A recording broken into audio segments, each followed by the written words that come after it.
Good morning friends, so welcome to the prelims booster session. आज का पहला topic है state of world population report 2023। Social issues के लिए टॉपिक इंपॉर्टेंट है। यूएन पॉपुलेशन फंड ने state of world population report 2023 release की है, जिसमें उन्होंने ये कहा है कि इंडिया की पॉपुलेशन जो है वो चाइना से मिडल ऑफ 2023 में जो है वो आगे निकलने वाली है। तो पहले तो हम देखते हैं यूएन पॉपुलेशन फंड है क्या। यूएनएफपीए, जिसको जो है फॉर्मली हम यूएन पॉपुलेशन फंड कहते हैं, वो 1969 में बनाया गया। और ये किस फील्ड में काम करते हैं? रिप्रोडक्टिव हेल्थ हो गया, नेशनल स्ट्रेटजीज़ बनाना, प्रोटोकॉल्स बनाना, बर्थ कंट्रोल पर काम करना, सप्लाइज़ उससे रिलेटेड और सर्विसेज देना, ये सारा काम जो है यूएन जो है पॉपुलेशन फंड करता है। ठीक है, तो ये ऑफ कोर्स शुरू से ही child marriage, obstetric fistula, female genital mutilation, इसके जो है वो अगेंस्ट काम कर रहे हैं। ठीक है, तो यूएन जो इकोसोक है वो इसका मैंडेट बनाते हैं, और इसके लिए कोई सेपरेट बजट नहीं होता, बल्कि जो है नॉर्मल जो वॉलंटरी कंट्रीब्यूशंस होती हैं वो ऑफ कोर्स उससे ये यूएन पीएफ चलता है। ठीक है, अब जो है सिंस 1971 इसको यूएनजीए के जो है वो अथॉरिटी के अंदर डाल दिया गया है, और इसका जो नाम, अब करंट नाम है यूएन पॉपुलेशन फंड, वो 1987 में पड़ा था। ठीक है, अब हम देखते हैं state of world population report. Annually जो है यूएनएफपीए जो है ये पब्लिश करता है, और इसमें ऑफ कोर्स हमको वर्ल्ड पॉपुलेशन की जो है वो एनालिसिस दिया जाता है, कैसे जो है health, education, human rights, economic development, ये सारे एस्पेक्ट्स जो है वो इस रिपोर्ट में कवर किए जाते हैं। और हमें बताया जाता है कि पॉपुलेशन ट्रेंड्स कैसे चल रहे हैं, चैलेंजेस क्या हैं, अपॉर्चुनिटीज़ क्या हैं। ठीक है, अब हम देखें तो इस बार इंडिया के कंटेक्स्ट में क्या रिपोर्ट दी गई है। तो इंडिया जो है ऑफ कोर्स 2023 तक जो है वो मिडल ऑफ 2023 में जो है चाइना को ओवरटेक कर लेगा पॉपुलेशन में, और इंडिया की जो पॉपुलेशन है वो अगले 3 डेकेड तक जो है वो बढ़ने वाली है। उसके बाद वो डिक्लाइन होनी शुरू होगी। लेकिन अच्छी बात यह है कि 68% जो इंडिया की टोटल पॉपुलेशन है वो 15 से 64 साल के बीच की है। और अगर हम बाकी के इंडिकेटर्स देखें, एवरेज लाइफ एक्सपेक्टेंसी जो है वो इंडिया में, वो मेल्स की 71 ईयर्स है और फीमेल की जो है वो 74 ईयर्स है। इंडिया एक ऐसी यूनिक पोजीशन पर है कि जो हमारी यंग और वर्किंग पॉपुलेशन है वो पॉपुलेशन ऑफ चिल्ड्रन और एल्डरली से ज़्यादा है। अब हम बाकी रेस्ट ऑफ द वर्ल्ड की अगर हम रिपोर्ट देखें तो क्या देखने को मिलता है कि पॉपुलेशन जो है ट्रेंड वो पूरी दुनिया में हर जगह ही स्लो हो रहा है। अब कोई ओवर पॉपुलेशन का जो है वो कोई हमको ख़तरा नहीं है। 8 कंट्रीज़ जो हैं वर्ल्ड वाइड, वहाँ पर half of the projected growth of global population उन्हीं कंट्रीज़ में होने वाला है। तो यहाँ पर नाम दिए गए हैं: democratic Republic of Congo, Egypt, Ethiopia, India, Nigeria, Pakistan etcetera. अब 2/3 ऑफ द पीपल जो हैं वो इन कंट्रीज़ में रह रहे हैं जहाँ पर लाइफ टाइम फर्टिलिटी जो है वो ज़ीरो ग्रोथ के साथ है। ठीक है, अगर हम देखें सजेशंस तो ऑफ कोर्स ये कहा गया है कि फैमिली प्लानिंग टूल्स लाने की ज़रूरत नहीं है, बल्कि आपको ऐसी पॉलिसीज़ लानी है जिससे आप जेंडर इक्वालिटी और जेंडर राइट्स के ऊपर काम कर सको। तो ये ऑफ कोर्स रिपोर्ट के सजेशंस में है। ठीक है, नेक्स्ट हम टॉपिक देखते हैं। न्यू सिनेमाटोग्राफ बिल 2023 गवर्नेंस के लिए टॉपिक इंपॉर्टेंट है।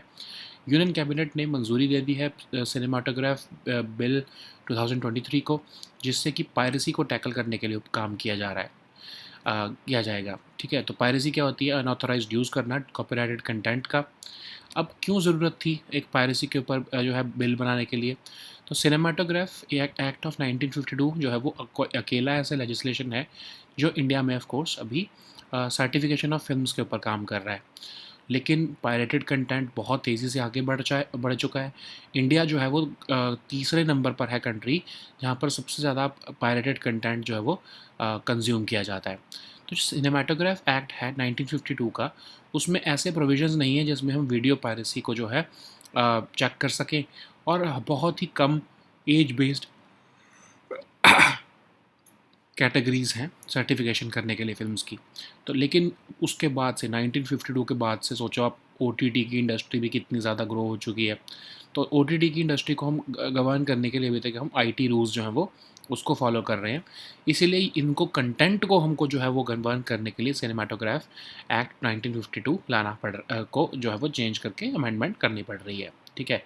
तो जस्टिस मुकुल मुदगल जी की कमेटी 2013 में बनाई गई थी और उसके बाद सेकंड पैनल श्याम बेनेगल जो फिल्म मेकर हैं उनकी अध्यक्षता में 2016 में जो है वो कमेटी बनाई गई और ऑफ कोर्स गाइडलाइंस जो है वो सर्टिफिकेशन के लिए उसके ही बेसिस पर जो है ये इशू की गई हैं। अगर हम सिनेमाटोग्राफ बिल जो है ये इसके बारे में देखें तो ये ऑफ कोर्स 1952 के बिल को रिप्लेस करेगा। इसको राज्यसभा में इंट्रोड्यूस किया गया था लेकिन स्टैंडिंग कमेटी पर भेज दिया गया, आईटी की स्टैंडिंग कमेटी के ऊपर। इसमें न्यू प्रोविजंस जो हैं सर्टिफिकेशन ऑफ फिल्म्स के लिए न्यू प्रोविजंस हैं अंडर जो है आपके यूए कैटेगरी, जिसमें कि UA7+ है, UA13+ है, UA16+ है। तो मतलब ये एज के बेसिस पे क्राइटेरिया जो है ये डिसाइड किया जाता है। ठीक है। अगर हम देखें तो सेपरेट प्रोविजंस बनाए गए हैं जिसमें कहा गया कि कोई भी पर्सन कोई भी ऑडियो विजुअल रिकॉर्डिंग डिवाइस नहीं लेकर जा सकता, जिसमें कि ऑफ कोर्स वो पायरेसी को रोकने के लिए बनाया गया है। और अगर कोई कर रहा है पायरेसी तो ऑफ कोर्स उसको जो है पेनल्टीज उसके ऊपर डाली गई हैं। नेक्स्ट हम टॉपिक देखते हैं national quantum mission. Science and tech के लिए टॉपिक इंपॉर्टेंट है। यूनियन कैबिनेट ने अप्रूवल दे दिया है नेशनल क्वांटम मिशन को ताकि साइंटिफिक इंडस्ट्रियल रिसर्च और डेवलपमेंट हो सके क्वांटम टेक्नोलॉजी के अंदर। मिशन के अंदर 6,000 करोड़ के आसपास जो है वो बजट दिया गया है अगले 7-8 साल का, जिसमें कि हम चाहते हैं कि इंडिया टॉप 6 लीडिंग नेशंस में जो है वो आ जाए। ठीक है। अब हम क्वांटम टेक्नोलॉजी के बारे में देखते हैं तो ये ऐसी क्लास ऑफ टेक्नोलॉजी है जो क्वांटम मैकेनिक्स के ऊपर काम करती है, मतलब फिजिक्स ऑफ सब एटॉमिक पार्टिकल्स, जैसे आपके फोटॉन्स इलेक्ट्रॉन्स जो हैं उनके ऊपर जो है काम करती है, जो आपके माइक्रोस्कोपिक पार्टिकल्स हैं। क्योंकि ये जो मैक्रोस्कोपिक ऑब्जेक्ट्स हैं उससे डिस्टिंक्ट काम करते हैं, इसके लिए एक पूरी क्वांटम मैकेनिक्स की ज़रूरत पड़ती है। इसको हम नॉर्मल क्लासिकल फिज़िक्स के साथ जो है वो डील नहीं कर सकते इसीलिए। अब इसके अगर हम एप्लीकेशंस देखें तो नेविगेशन, टाइमिंग सिस्टम्स, बहुत ही रिलायबल, बहुत ही प्रिसाइज अगर हम नेविगेशन सिस्टम लाना चाहते हैं तो क्वांटम टेक्नोलॉजी की ज़रूरत पड़ेगी।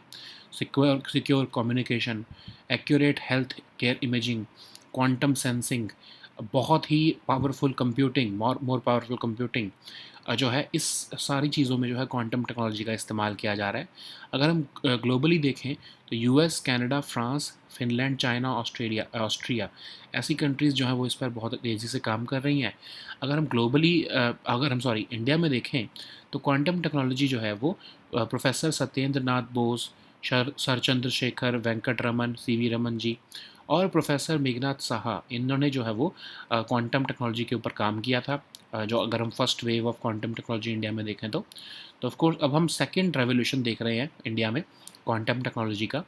और इसमें वन ऑफ द 9 मिशन जो है नेशनल इम्पोर्टेंस जो हैं जो प्राइम मिनिस्टर की science and technology innovation advisory council में, वो ऑफ कोर्स क्वांटम टेक्नोलॉजी पर ही है। तो हम जो है कटिंग एज साइंटिफिक रिसर्च कर रहे हैं इसमें। यूनियन बजट ने तो इसके लिए एक प्रपोजल भी रखा था जिसमें ऑफ कोर्स ये मिशन हमने उसी के ऊपर ही जो है उसको अप्रूवल दिया है।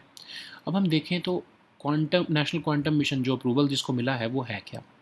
Department of science and technology को जो है वो जिम्मेदारी दी गई है, वो इस मिशन को जो है वो स्पेयर हेड करेंगे इंडिया के क्वांटम मिशन को। और वो क्वांटम कंप्यूटर्स जो है वो उसको के ऊपर जो है वो इंटरमीडिएट स्केल के ऊपर काम करेंगे और 50 से 1000 फिजिकल क्यूबिट्स जो है वो कंप्यूटर्स में जो है वो या फिर प्लेटफॉर्म जो है वो अगले 8 साल में बनाए जाएंगे सुपर कंडक्टिंग फोटोनिक टेक्नोलॉजी का इस्तेमाल करते हुए। बाकी इसके मिशन के ऑब्जेक्टिव क्या हैं कि satellite based secure quantum communication हम लेकर आएंगे कंट्री में लगभग 2000 किलोमीटर के एरिया में, ताकि हम ऑफ कोर्स इंडिया और with in this boundary of countries जो है हम सिक्योर कम्युनिकेशन दे सकें। मैग्नेटोमीटर्स डेवलप करेंगे हैं, एटॉमिक क्लॉक्स बनाना चाहते हैं, super conductors, novel semiconductor structures, topological materials जो है क्वांटम डिवाइसेस के लिए चाहिए होंगे, वो सब उसके डिज़ाइन और सिंथेसिस के लिए उसके क्वांटम मटेरियल के वो भी जो है वो इसी मिशन के अंदर हम काम करेंगे। 4 थीमेटिक हब्स बनाए जाएंगे टॉप एकेडमिक और नेशनल R&D इंस्टीट्यूट्स में, जो कि जनरेशन ऑफ न्यू नॉलेज के ऊपर काम करने वाले हैं।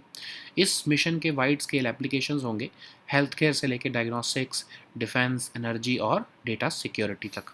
ठीक है। नेक्स्ट हम टॉपिक देखते हैं YZ-SETI-B। ये टॉपिक भी आपके साइंस एंड टेक के लिए इंपॉर्टेंट है। तो रिसेंटली एस्ट्रोनॉमर्स ने डिटेक्ट किया है एक रिपीटेड रेडियो सिग्नल जो YZ-SETI-B एक्सोप्लैनेट से आ रहा है और इससे हमें ये पता लगता है कि वहाँ पर मैग्नेटिक फील्ड भी है, ठीक है। तो वाई जी सेटी बी क्या है, एक रॉकी अर्थ साइज्ड एक्सोप्लैनेट है जो एक स्मॉल रेड ड्वार्फ स्टार के आसपास रोटेट कर रहा है, of course after outside the solar system. लेकिन ये सिर्फ 12 लाइट ईयर्स अवे फ्रॉम अर्थ है, और ऑफ कोर्स अपने स्टार के आसपास सर्कल करने में इसको बहुत ही कम टाइम लगता है एज़ कम्पेयर टू अर्थ। और मैग्नेटिक फील्ड इतना क्यों मैटर करता है? एक प्लैनेट की एटमॉस्फेयर के सर्वाइवल के लिए मैग्नेटिक फील्ड बहुत ज़रूरी है। जैसे अगर हम अर्थ का ही देखें, तो अर्थ के जो है एटमॉस्फेयर को इरोड होने से बचाने का काम जो है ये मैग्नेटिक फील्ड ही करता है, वरना तो जो सन के जो पार्टिकल्स हैं वो हमारे एटमॉस्फेयर को ब्लो अवे ही कर देंगे, ठीक है। अब हम देखें एक्सोप्लैनेट्स क्या होते हैं, तो ये एक्स्ट्रा सोलर प्लैनेट्स होते हैं जो आउटसाइड द सोलर सिस्टम जो है वो एग्जिस्ट करते हैं। इनका साइज़ कुछ भी हो सकता है, जुपिटर से लेके अर्थ जितना साइज़ या मार्स जितना साइज़ कुछ भी हो सकता है। और ये उन्हीं एलिमेंट्स से बने जिनसे हमारे सोलर सिस्टम के प्लैनेट्स बने, लेकिन ऑफ कोर्स मिक्सेस जो हैं वो एलिमेंट्स के वो डिफ़र कर सकते हैं। इनको हम इनडायरेक्ट मेथड से जनरली हम फाउंड करते हैं, जैसे कि ट्रांजिट मेथड, मतलब एक स्टार डिम होने लगा और उसके पास से जो प्लैनेट जा रहा है उसके बेसिस पर हम उसको जो है वो मेजर कर लेते हैं, और ऑफ कोर्स इसको हम ट्रांजिट मेथड कहते हैं। इससे ही एक्सोप्लैनेट्स जो है वो हमें मिलते हैं। नेक्स्ट हम टॉपिक देखते हैं एक्सोबायोलॉजी एक्सटेंट लाइफ सर्वेयर। ये भी साइंस एंड टेक के लिए इंपॉर्टेंट है। यूएस की स्पेस एजेंसी नासा ने एक स्नेक लाइक रोबोट बनाया है एक्सोबायोलॉजी एक्सटेंट लाइफ सर्वेयर, जो कि स्पेस एक्सप्लोरेशन को बूस्ट कर सकता है, ठीक है। तो ये एक मोबाइल इंस्ट्रूमेंट प्लेटफॉर्म है जो इंटरनल टेरेन स्ट्रक्चर्स जो है हैबिटेबिलिटी को असेस करना, बेसिकली एविडेंस ऑफ लाइफ को सर्च करने के लिए जो है वो स्पेस में भेजा जाएगा। तो ये इवन जैसे सैटर्न का जो मून है उस पर भी जो है ये उसके सरफेस को एग्जामिन करने के लिए जो है इसको यूज़ किया जाएगा, और देखा जाएगा वहाँ पर कि क्या लाइफ वहाँ पर प्रेजेंट है या नहीं। ये एक स्नेक लाइक रोबोट है, तो मतलब फ्लूइड तरीके में जो है ये रफ़ से रफ़ टेरेन को जो है ये मूव कर सकेगा, और ये ओशन की तरह जो है ओशन को भी जो है वो इवन के जैसी टेरेन्स को भी जो है ये एक्सप्लोर कर पाएगा। तो ये of course first of its kind है रोबोट है, जिसमें कि रोटेटिंग पर प्रोपल्शन यूनिट्स लगे हुए हैं जो कि एक ट्रैक का काम करेंगे इसको इसकी मूवमेंट के लिए। नेक्स्ट हम टॉपिक देखते हैं एन नाइट्रोसोडी मैथिलामाइन NDMA। ये टॉपिक भी साइंस एंड टेक के लिए इंपॉर्टेंट है। तो गुजरात हाई कोर्ट ने drug controller general of India को नोटिस भेजा है और कहा है कि एक PIL फाइल हुई है एक्चुअली, और कहा गया है कि क्यों ऐसे जो है वो रिमूवल ऑफ ड्रग्स नहीं किए जा रहे जिसमें कि कैंसरस इम्प्योरिटीज़ पाई जा रही हैं, जैसे कि आपका NDMA। तो ये NDMA एक वॉलेटाइल ऑर्गेनिक केमिकल है जो कि आपके इन्वायरमेंट में वाइडली मिलता है। इसको हमने प्रोबेबल ह्यूमन कार्सिनोजन क्या होते हैं जिनसे कि कैंसर हो सकता है, तो ये हमने इसको ऑफ कोर्स क्लासीफाई किया हुआ है। येलो ओडरलेस लिक्विड केमिकल होता है जो जनरली रॉकेट फ्यूल बनाने के काम किया जाता है। ये बाई प्रोडक्ट होता है बहुत सारे मैन्युफैक्चरिंग प्रोसेसेस का, और ये वाटर क्लोरिनेशन में भी इस्तेमाल किया जाता है, ठीक है। ये ब्रेक डाउन होने लगता है जब इसको सनलाइट हिट करती है, और इसके एक्सपोजर से होता क्या है, even small amount of NDMA जो है वो आपके वाटर और फूड के थ्रू आपकी बॉडी में जा ही रहे हैं, ठीक है। नाइट्रोसेमाइंस और एल्कलामाइंस में ये जो है ऑफ कोर्स कन्वर्ट हो जाता है आपके जब बॉडी में जाता है, और आपके पेट में जो है ये NDMA बन जाता है। जब ये NDMA बनता है, ये फूड के साथ और ड्रिंक के साथ प्रोसेस होता है, तो ऑफ कोर्स आपकी जनरली होता जाता कैसे है अंदर ये, तो ये कंटेमिनेटेड मेडिकेशंस जो होती हैं आपकी वो उसमें जो है ये NDMA जनरली पाया जाता है, और उससे जो है बॉडी में ये जा सकता है। नेक्स्ट हम टॉपिक देखते हैं national technical research organisation science and security के लिए टॉपिक इंपॉर्टेंट है। तो सेंट्रल गवर्नमेंट ने रिसेंटली स्पेशल प्रोटेक्शन ग्रुप के जो चीफ हैं फॉर्मर, उनको चेयरमैन ऑफ NTRO जो है वो अपॉइंट किया है। NTRO जो है आपकी टेक्निकल इंटेलिजेंस एजेंसी है, नेशनल सिक्योरिटी एडवाइज़र के अंडर आती है। 2004 में इसको बनाया गया कंट्री के नेशनल सिक्योरिटी अपरेटस को देखने के लिए। ये डायरेक्टली प्राइम मिनिस्टर ऑफिस द्वारा कंट्रोल की जाती है। टेक्निकल इंटेलिजेंस गैदर करना और ऑफ कोर्स इंटेलिजेंस एजेंसीज़ को उससे असिस्ट करना, और एक डेटाबेस बनाना इंफॉर्मेशन टेक्नोलॉजी का of course related to intelligence, ये सारा NTRO का फंक्शन है।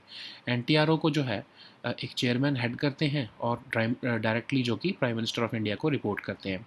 इसका हेडक्वार्टर जो है वो न्यू दिल्ली में लोकेटेड है।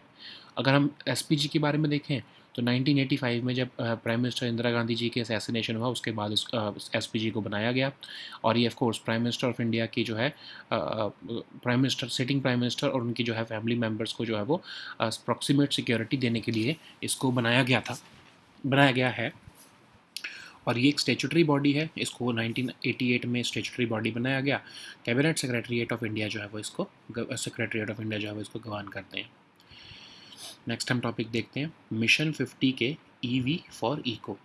ये टॉपिक आपके इकोनॉमी के लिए इम्पॉर्टेंट है। तो सिडबी जो है उन्होंने एक न्यू स्कीम अनाउंस की है जिसमें कि इलेक्ट्रिक व्हीकल इकोसिस्टम जो है कंट्री में उसको बूस्ट मिलेगा। इस मिशन के अंदर डायरेक्टली लोन्स प्रोवाइड कराए जाएंगे eligible small and medium enterprises को, ताकि वो ईवीज परचेज कर सकें और डेवलप कर सकें चार्जिंग इंफ्रास्ट्रक्चर और इवन बैटरी स्वैपिंग के ऊपर भी काम कर सकें। तो बेसिकली हम उनकी जो है फ्लीट को चेंज करेंगे इलेक्ट्रिक 2 व्हीलर से, 3 व्हीलर से, 4 व्हीलर से डायरेक्ट और इनडायरेक्ट लैंडिंग सपोर्ट देकर। अगर हम सिडबी के बारे में देखें, एक्ट ऑफ पार्लियामेंट से इसको 1990 में बनाया गया है। आपके एमएसएमई सेक्टर को जो है सपोर्ट करने के लिए, प्रमोट करने के लिए, डेवलप करने के लिए काम करता है। इलेक्ट्रिक व्हीकल्स तो आपको पता ही है कि वो व्हीकल्स जो कि इलेक्ट्रिक मोटर से पावर होते हैं और ये जनरली बैटरी से जो है इलेक्ट्रिसिटी ड्रॉ करते हैं और ये एक्सटर्नल सोर्स से चार्ज होने के लिए केपेबल होते हैं। इंडिया में फेम 1 एंड फेम 2 स्कीम जो है वो चल रही हैं। करंटली जो है फेम 2 ऑफ कोर्स मतलब सेकंड फेज़ ऑफ इम्प्लीमेंटेशन में है। 2015 की जो है स्कीम है, इसमें लगभग 10,000 करोड़ का जो है बजट 2019 में एक्स्ट्रा दिया गया है अगले 3 साल के लिए। ठीक है, so now let us see all these topics in English. So the first topic is State of World Population Report 2023. This topic is important for your social issues. So UN Population Fund, UNFPA, it has recently released State of World Population Report 2023, and it is saying that India is set to overtake China and it will become the world's most populous country by the middle of 2023. So what is UNFPA? This is also known as the United Nations Population Fund, and it was created in 1969 and is working on to improve the reproductive health, creation of national strategies and protocols, and also of course working towards birth control by providing supplies and services. So it has been working against child marriage, obstetric, fistula and female genital mutilation, and its mandate is established by United Nations Economic and Social Council. Of course, it does not have any separate UN budget, but it is of course supported by voluntary contributions. So it has been placed under the authority of United Nations General Assembly since 1971, and its name has been changed to United Nations Population Fund since 1987. So it publishes this annual report called the State of World Population Report, which analyzes the world population with several aspects like health, education, human rights, economic development, and it offers us insights into population trends, challenges and opportunities. So what are the highlights of this report with respect to India? So it is saying that India is set to overtake China as the world's most populous country, and India's population is going to increase for the next 3 decades, after which it will start declining. So 68% of India's total population is between the age of 15 and 64 years, so which is of course a good thing for us to reap the demographic dividend. So the average life expectancy in India for males is 71 years and females is 74 years. Yes, you are correct. The average life expectancy of females are higher than males. So India is in a unique position where the young and working population is larger than the people, the population that needs care. And what are the other highlights of this report with respect to the rest of the world? So of course, contrary to the popular notion, population trends around the world are signaling towards slower growth and aging societies. We are not witnessing any overpopulation. 8 countries account for half the projected growth of global population by 2050. So these are the countries like DR Congo, Egypt, Ethiopia, India, Nigeria, Pakistan, Philippines, and United Republic of Tanzania. So 2/3 of people are now living in these countries where lifetime fertility corresponds with zero growth. So what are the suggestions? So of course the report is saying that we do not need any family planning programs. So we should be introducing policies which work towards gender equality and gender rights at the heart. So the next topic is new cinematograph bill 2023. This topic is important for our governance section. So union cabinet has recently given its approval for cinematograph bill 2023, so that we can tackle the menace of piracy in films. So what is piracy? Piracy, you know that it's an unauthorized duplication of copyrighted content. Current act is the of 1952 is the only legislation in India, but of course since that time it has almost been 70 years, and there has been a major jump in consumption of pirated content worldwide. In fact, India ranks third globally for consuming pirated content in 2021. The current act does not have sufficient provisions to check video piracy, and also there is limited age-based categories for certification of films. Since then, of course, we are witnessing the growth of OTT industry, and we are being forced to regulate it using the IT rules, including the content of that OTT. So since 2013, the attempt was made to amend this act using the and of course a committee was formed under Justice Mukul Mudgal, and later on the filmmaker Sham Benegal committee was formed in 2016 to give suggestions, and based upon that this cinematograph bill 2023 was brought. It was sent to standing committee on information technology when this bill was introduced in Rajya Sabha in 2019, and now new provisions of certification for films under UA category have been divided into age-based categories like UA 7 plus, UA 13 plus, 13 plus, UA 16 plus. So now there are separate provisions that no person should be allowed to use any audio visual recording device, so that of course piracy can be controlled in of course in a theater or something. So there are certain provisions which penalize those who are involved in piracy also. Okay, so the next topic is National Quantum Mission. This topic is important for your science and tech section. Union Cabinet has recently approved the National Quantum Mission, which aims to aid scientific and industrial research and development in quantum technology. It will cost us about 6,000 crore for the next 8 years, and we want to present us in one of the top 6 leading nations who are working in the field of quantum technologies. So what is quantum technology? Basically, it's a principle of quantum mechanics. It uses the principle of quantum mechanics, which is of course the physics of subatomic particles, because we are working towards microscopic particles which are as smaller like um, photons, electrons, and atoms, etc.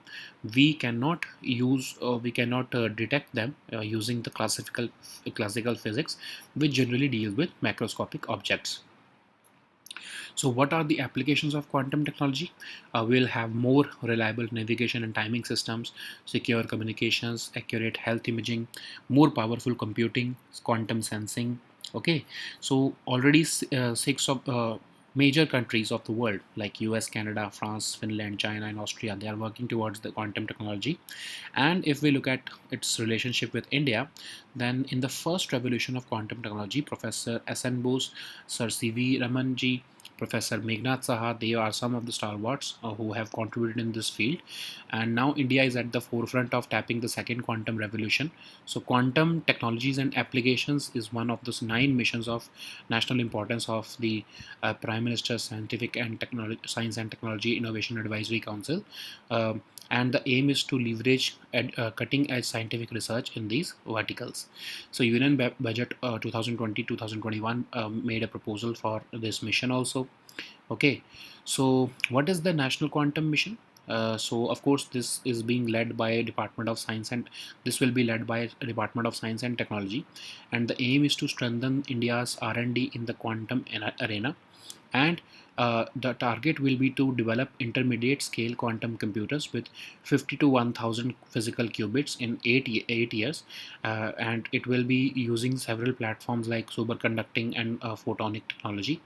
And the objective of this mission is to ensure satellite based secure quantum communications for the country around 2000 kilometers within India, and with of course other countries also, developing of magnetometers, atomic clocks, and support design and synthesis of quantum materials like superconductors, novel semiconductor structures, and topological materials. So for that, 4 thematic hubs will be set up in top academic and national R&D institutes, and they will focus on generation of new knowledge. regarding the same. So this mission will have wide-scale applications ranging from healthcare and diagnostics to defense, energy, and data security. So the next topic is YZ SETI B. This topic is again important for your science and tech section. So recently astronomers have detected a repeating radio signal from YZ SETI B exoplanet, which suggests that there is presence of magnetic field around it. So this is a rocky sized exoplanet which is a small, rotating around a small red dwarf star. It is barely 12 light years away from Earth, and it takes just a couple of Earth days to circle its star. Why does the magnetic field matter? Of course, for the survival of a planet's atmosphere, magnetic field matters. It depends on the strong magnetic field. Even if we take the example of Earth, the magnetic field of Earth protects Earth planet from being eroded by the charged particles coming from the sun. So, what are exoplanets? These are the extrasolar planets which are uh, outside the solar system, and they can vary in size. They can be as big as the Jupiter and as smaller as the Earth or Mars. So they are made up of the same elements as the planets of our solar system, but of course the extent of mix of this elements may differ. So they can be found through indirect methods, and this is called the transit method, where the dimming of a star is measured to measure the planet which is passing in front of it. So the next topic is exobiology extant life surveyor. This topic is again important for your science and tech section. US space agency NASA is developing a snake-like robot which is called the exobiology extant life surveyor, which will boost space exploration because it will be able to adapt to various terrains. It is a mobile instrument platform which will explore internal terrain structures, assess its habitability, and ultimately basically it will search for evidence of life. And the aim is to send it to the surface of Saturn's moon and determine whether life is present there or not. It will be able to see deeper, it will be able to conduct deeper exploration. It will be a snake-like robot. It will be able to adjust in ocean world inspired terrain also. It will be first of its kind, which will be having a rotating propulsion unit, and they will be acting as tracks for its movement. So the next topic is N-nitrosodium methylamine, that is the NDMA. This topic is again important for your science and tech section. Gujarat High Court has issued notice to Drug Controller General of India seeking in this PIL, which is seeking immediate removal of drugs and medicines which contain cancerous impurities like NDMA. So this is a NDMA is a volatile organic chemical which occurs widely in the environment, and it is classified as a human carcinogen, and it is a yellow odorless liquid chemical which is used to make rocket fuel. It is byproduct of several manufacturing processes and even water chlorination. So its exposure is generally its exposure generally happens for humans through food and water, and the even the chemicals which are found in this food in food and water like nitrosamines and alkylamines, they can turn themselves into NDMA in our stomach, and it is generally created when the food or drink is processed, and it also goes into the human body through the use of contaminated medications. So the next topic is NTRO. This topic is important for your security section. Central government has recently appointed the former Special Protection Group chief of chairman as the chief as the chairman of NTRO, which is India's technical intelligence agency under the National Security Advisor. It was formed in 2004 to strengthen country's national security apparatus, and it is under the direct control of Prime Minister's office. The aim is, of course, to gather technical intelligence and provide technical assistance to other intelligence agencies, and it is responsible for maintaining a database of information which is related to technology and help the other agencies in developing advanced tools and techniques for intelligence gathering. NTRO is headed by a chairperson who reports directly to the Prime Minister of India, and the NTRO's headquarters is located in New Delhi.